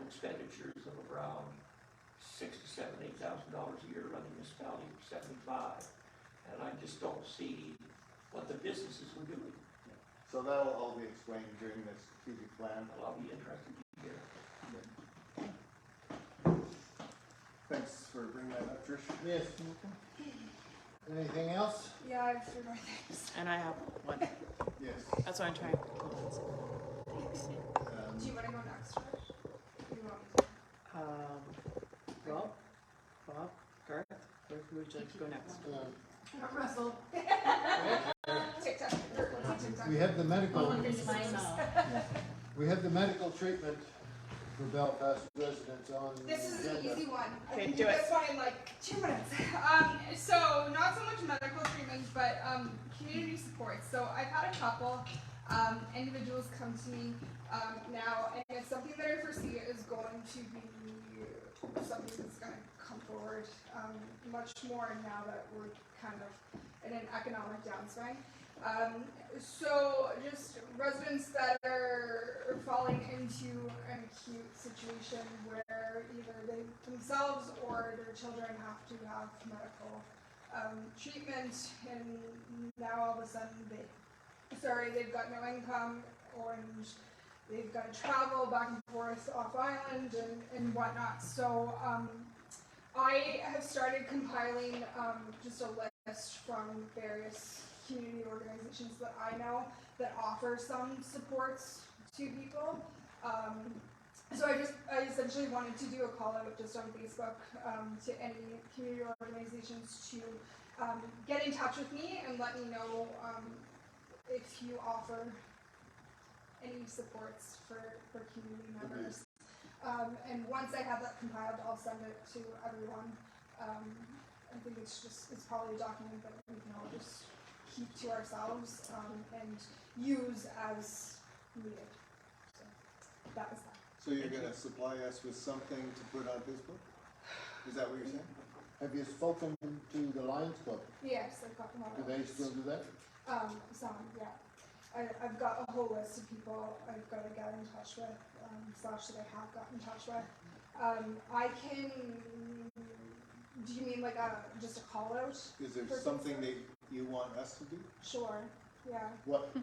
Yeah, just to, if we could, I wanted to do it on the live stream, but if we could just put it on the Facebook page, just a request, exactly. Sure. Really. Well, maybe I can get you two to talk tomorrow, just to firm up what it is. Yeah, exactly. I just want to make sure nobody's missed.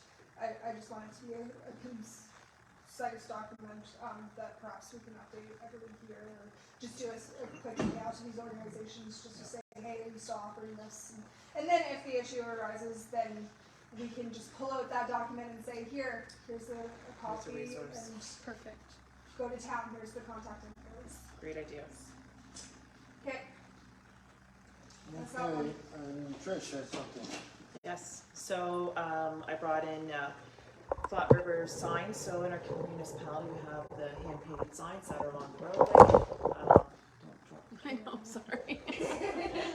And so I had dropped off a person with one of the signs, dropped it off. It's a Flat River sign. Brought it to me this week at the post office, and said that they would like someone else to look after it. They have helped out over the years with it, and they have no problems putting it up, but unfortunately where the posts are that the sign goes up, it is being continually vandalized. The posts are being cut. There's concern that somebody in the area might not want it. And so it's no longer a simple, let's just put the sign up and carry on. Yes, I brought it in, and we need to try and decide what we want to do with it, but it will not be up until we find out. That's a program we would think is consistent. No, it's not. Not any longer. Did they stop doing that? We actually, RMB has funded some repairs on those signs for the last couple times, and through Joanne. Was it Flat River signs? Yeah. Yes. No, it's not. We did that before. Yeah, and so Joanne had requested a couple times for that, so We've had, it must be the sign going toward town, because I did see the Flat Yes. River sign up coming from town. It's one going towards town. Yeah. Do we gotta speak to anyone and change the location? Is that, I think the issue is the location of the sign? That is a possibility.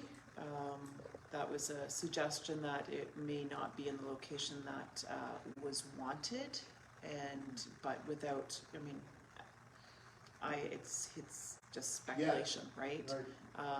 You know, I don't want to say anything on live Facebook, but, you know, it was implied that it may be the location that is causing the vandalization of the posts. So you've got the signs, I have the one sign that I brought in tonight, and it's in the so stairs. administration can take care of that. Okay. I am trying to find if the other signs for like Belfast and Wood Islands are somewhere. There's a chance that they might be in someone's back of their garage, and I will follow up with that. The post for the Wood Islands one, the snowplow took out. Yeah, that was a problem with the Black River one for years too. Yeah. So, Everyone's mailboxes. Okay, thank you, Trish. you're welcome. And was there, Yeah, I got 3 more. okay, Okay, next easiest one perhaps, what's wildfire, the title? wildfire concerns. So this is just, trying to be proactive, I guess. This is a concern that I did hear during the general election, in our district.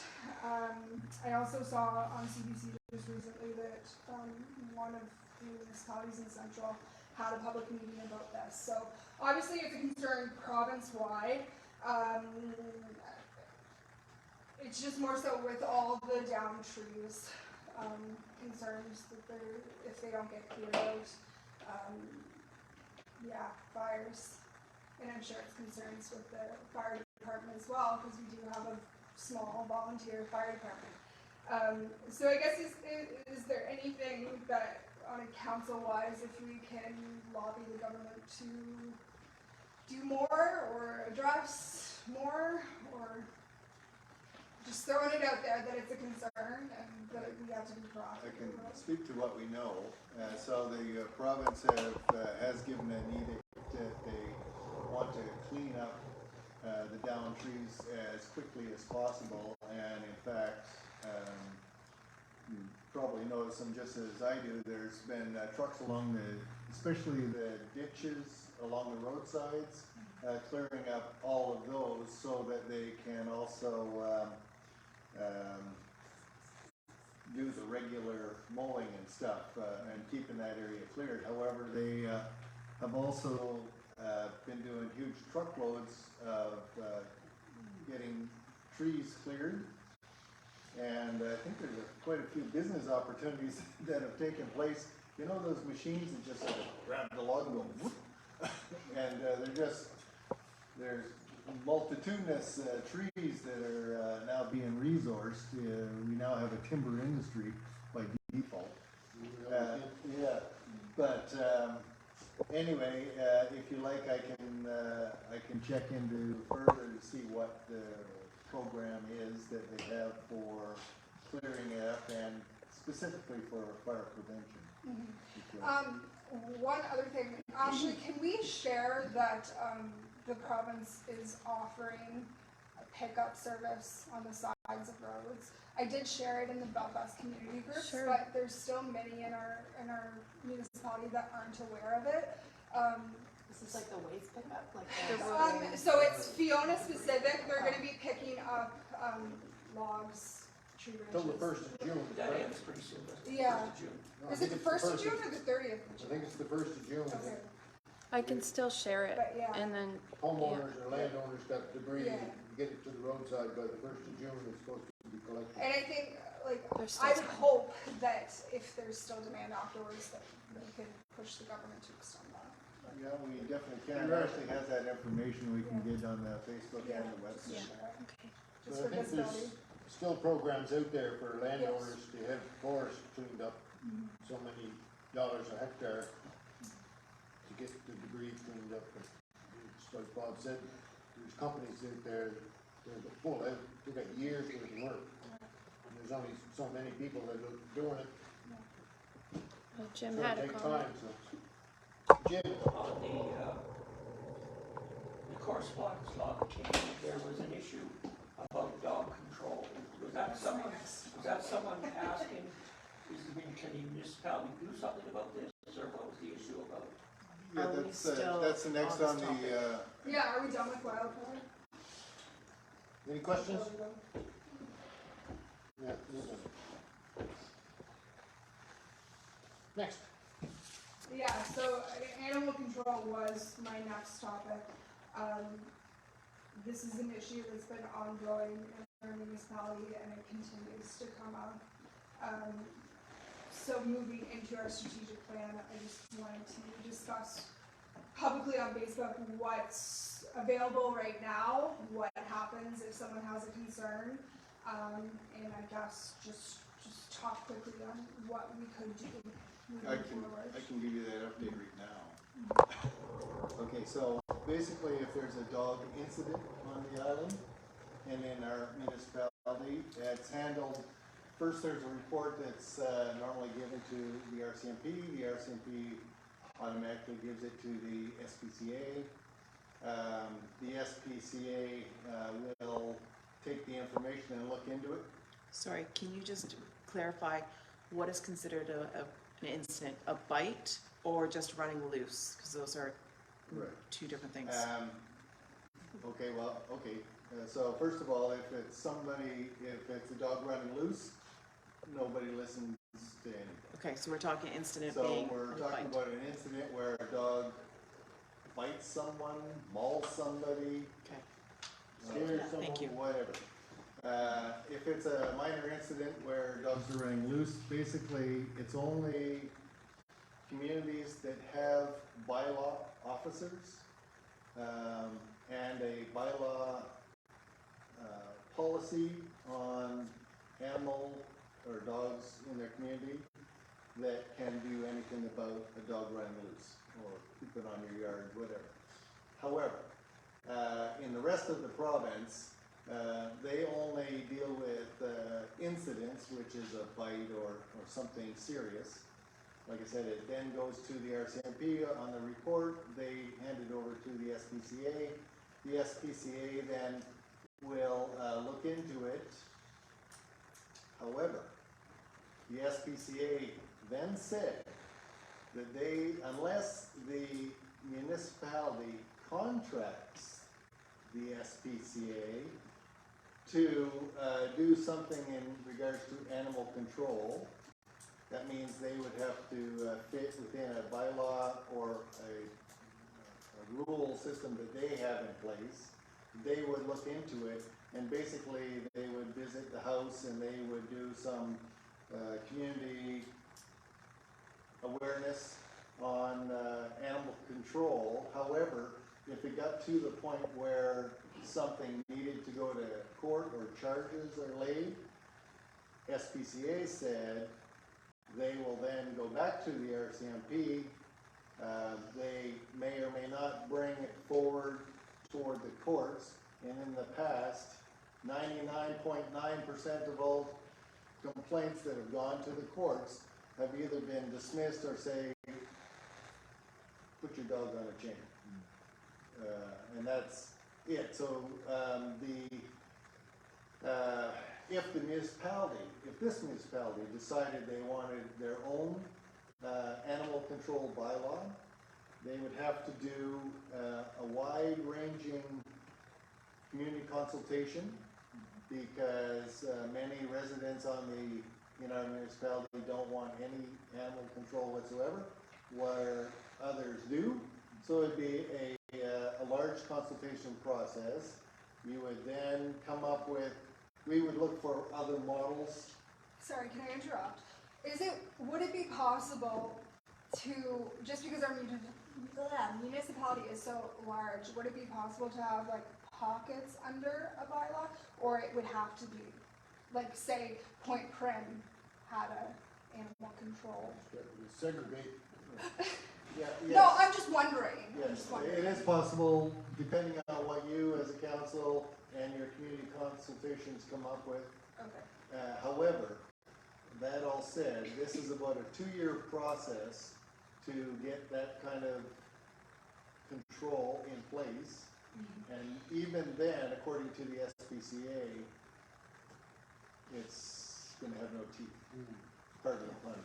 If you contract with the SPCA, won't they just come out and pick up the animal? No. They didn't even Not pay to- anymore, Nope, You have to pay to get it back.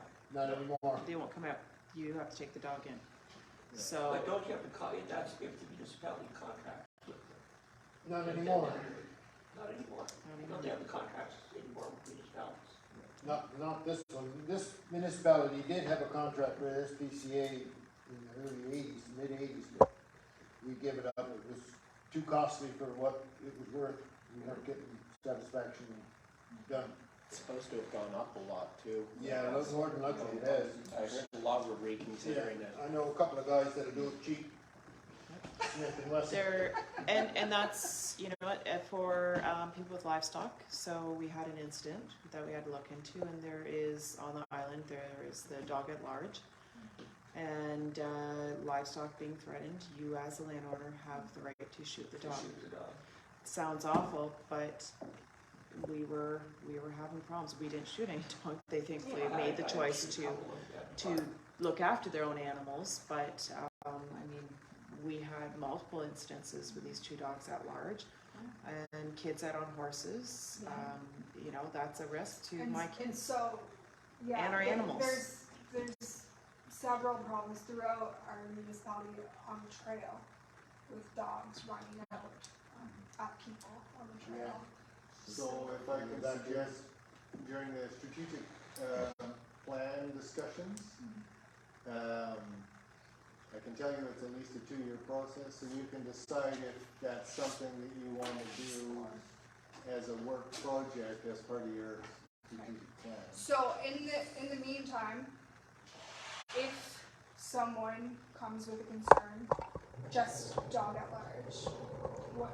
Dog at large, if No, it's a they're not bite. causing a problem. Well, I guess if they're causing a problem, but if say there's a cyclist that goes down the same route every morning and the dog chases them every morning, what can they do? Nothing. Call the homeowner, dog owner, Yeah. see if they can resolve something. What it was done in the past, in that exact example, was that they would contact the RCMP, who then said, contact the SPCA, and the SPCA visited the homeowner. That was, And that's as far as it goes. And being also past field, right? So there's a lot of dogs that are not vaccinated, not specifically vaccinated for rabies, and if they bite, then that's, the dog is potentially, if it's an unprovoked unprovoked bite, then that dog will be euthanized and tested for rabies. If it's vaccinated, they're held for 10 days. So it's another reason why owners should vaccinate their dogs and also not have them at large.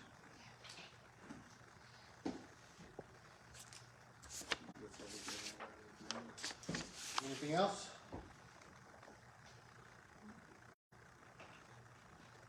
Okay, a regular meeting of council is scheduled for Wednesday, June 21st, 2023 at 7 p.m. in the upstairs at the Wood Islands Market.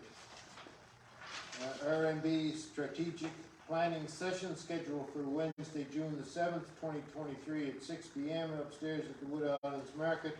This meeting is open to the public within the notices and the preliminary draft that are posted for the meeting. Residents will be asked to provide any suggestions that they would like council to consider. and they should get at least 2 weeks viewing of that initial draft, as well as council. And if there is no further business, I'll move the meeting over to Lynn. Wait, Adjourn. Oh, adjourn. Trish? that was your voice, man. Competition. Trish and Trish just wanted to be on the agenda, is that I took her second motion of. in the minutes? I just, do you want to say goodbye to Facebook? Bye, Bye-bye, Facebook. Thanks for coming.